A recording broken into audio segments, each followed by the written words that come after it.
Hello, everyone. Welcome to Barca News. It is September 22nd, 2025, and the former Barcelona president Sandro Rosell has testified in court in the Negreira case, and the recording of his testimony has been leaked. Also, injury update in regards to both Gavi and Fermín López, and finally, Bordalaz, Getafe's coach, clapping back at Ferran Torres. We have a lot to discuss, so let's begin.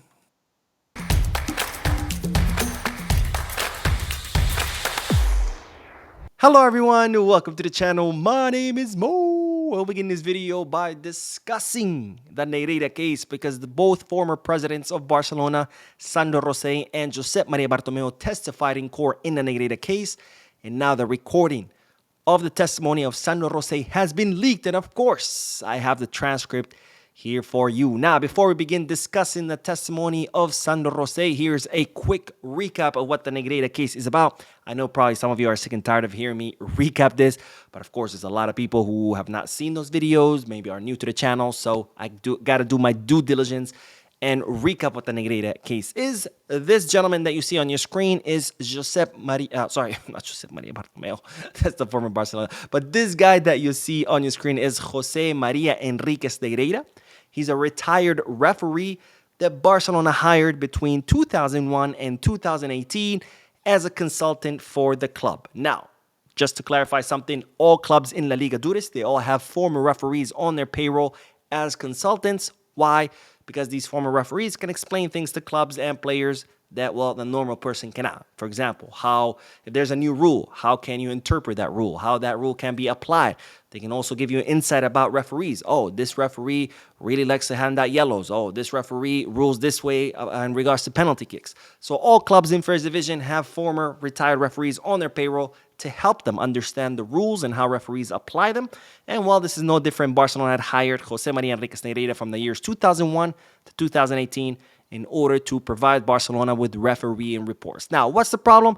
The problem is that during those years, Jose Maria Enriquez Negreira was also the vice president of the Technical Committee of Referees, or the CTA, as it's known by its Spanish initials. Now, it's very important to note that while Negreira was the vice president of the CTA, he had absolutely no power. But nonetheless, there's currently an investigation into Barcelona to see whether Barcelona were trying to influence the competition and bribe referees through Negreira, since Negreira was the vice president of the CTA. Now, don't get it confused. All of this was very well documented, very well known. All the years that Barcelona were paying Negreira, that was documented in Barcelona's ledgers. They have the reports. Laporta has shown us the reports. Those ledgers were provided to La Liga every single year when Barcelona filed its financial paperwork. They were provided to the taxing authorities every year that Barcelona filed their taxes. Negreira, every year that he filed his taxes, he also provided that paperwork. So it was very well known that Barcelona had Negreira on their payroll as a consultant. Of course, 2023, so 5 years after Negreira was not working for Barcelona anymore, Javier Tebas, the president of La Liga, who was a Madridista, decided to give a fake tip with fake information to the prosecutor's office in order to get the investigation rolling. So that's what happened. Investigation began.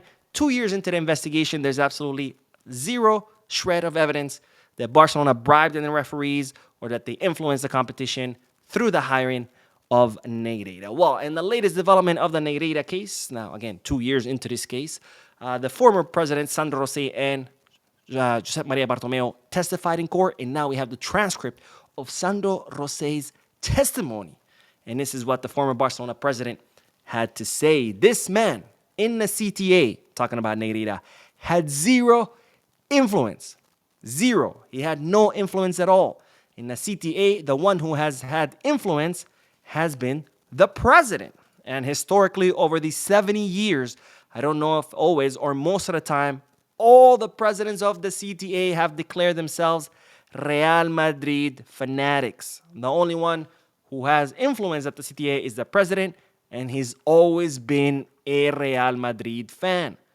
Now, Rosell continued.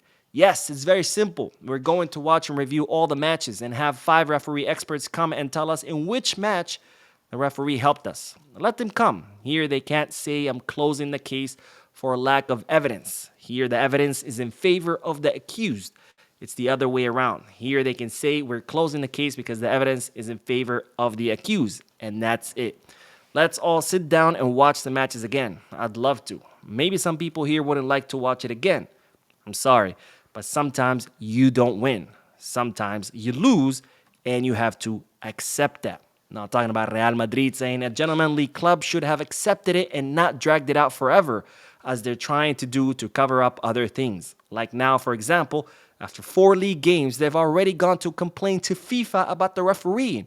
Where is Mr. Negreira now? Ladies and gentlemen, I never thought I would agree with anything that Sandro Rosell had to say, or that I would applaud anything that Sandro Rosell had to say.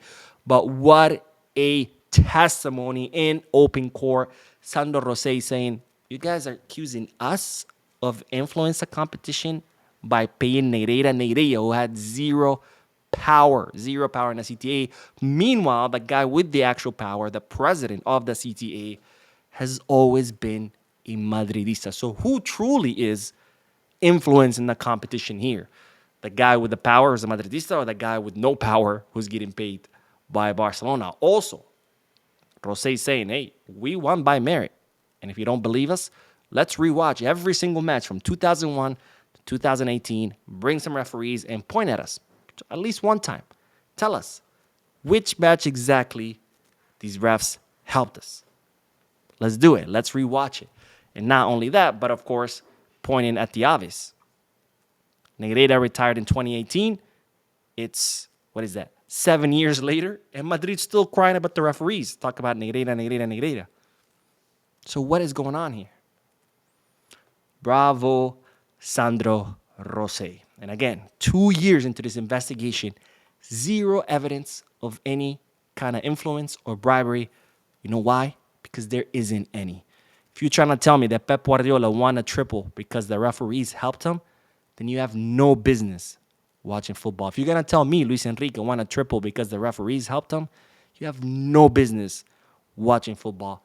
Go watch another sport, because the reality is that you're a true sore loser. You cannot accept the reality that Barcelona was dominant during all those years thanks to their brilliant football. So instead, you want to excuse that with BS excuses. The same way how they tell us, oh, the Ballon d'Or is rigged. That's why Messi has more. Oh, World Cup is rigged because Messi. No. You're a sore loser whose parents never taught you how to deal with reality. So you have to go looking for excuses to justify your losses. Grow the F up. Anyways, both Luis Enrique and Ernesto Valverde will be testifying in December. It was moved from November 25th to December 12th as part of this case, which again has led absolutely nowhere after 2 years, because there is nothing to talk about. Now, more news, because ladies and gentlemen, we do have to talk about the Camp Nou, because Barcelona are not ruling out returning to the Camp Nou for the Real Sociedad match. As you know, Barcelona have completed construction on the 1A sections, which is the section south of behind the goal south, and the lateral section to the left. That's going to house 27,000 people. They've done everything that the city asked them to do. They've submitted the certificate. The city is going to inspect it, and if everything looks good, the city will give Barcelona a permit. So now Barcelona are just waiting for that, for the inspections and the permits. So Barcelona not ruling out returning to the Camp Nou by the Real Sociedad match. But of course, as I told you before, the rule with the Camp Nou for me is, unless I see the players playing in it, I'm just going to wait and see. Now, even if Barcelona do return to the Camp Nou for the Real Sociedad match, the PSG match is still going to be played at Montjuic for capacity purposes.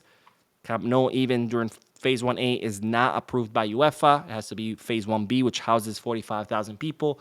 And of course, there's the whole agreement of visitor tickets, which the Camp Nou would not be able to give as many away tickets as required by the UEFA packs. So we'll see if we return to the Camp Nou by Real Sociedad. But either way, PSG match at Montjuic. Now, more news, and this is bad news, because ladies and gentlemen, Gavi will undergo surgery on his knee. As you know, Gavi felt some discomfort in the knee that he underwent surgery. This was during practice. As a result, he ended up missing the Rayo Vallecano match. He missed the FIFA international break. He missed the matches against both Valencia, Getafe, and Newcastle. And so far, he had been doing conservative treatment. And yesterday, or actually today, he underwent a special test where it was a stress test that was performed on his knee to see how it reacts, and they've decided that the best alternative or the best option here is an arthroscopic surgery where they're going to go in, clean up the area, and it's expected that Gavi will be out for approximately 5 weeks. Of course, not as bad as the year that he missed when he first injured that knee. Still bad because it's 5 weeks, but nonetheless, silver lining, it's not as long. So I wish Gavi a speedy recovery. The surgery will happen tomorrow, and hopefully we can see our Lion back on the field pretty soon. Now, speaking of injuries, of course, we all saw Fermin Lopez on the ground in pain at the end of the match against Getafe while he has undergone tests, medical tests, and it's been revealed that he has injured this left muscle. It's a complicated name, but I looked it up. It's one of the muscles, hip muscles, and as a result, he's going to be out for 3 weeks, which, of course, this will open a door for Dani Olmo to step up, given that Fermin Lopez had temporarily taken Dani Olmo's spot away. And just like Gavi, I wish Fermin Lopez a speedy recovery and hope to see him back on the field pretty soon. Now, speaking of the Getafe match, their coach Bordalaz has hit back at Ferran Torres, giving these statements that the Shark, the one who scored a brace, had to say after the match. We knew it was going to be a tough match. They often don't offer anything, committing a lot of fouls and disrupting the pace of the game. Although we didn't start the second half well, we got the 3 points. Now, these comments about we knew it was going to be a tough match, they often don't offer anything, committing a lot of fouls. I mean, no lie detected.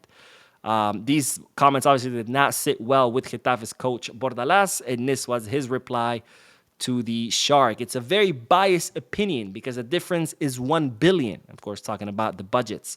Barca is a team that has 2 players of a very high level in each position who can combine and counterattack.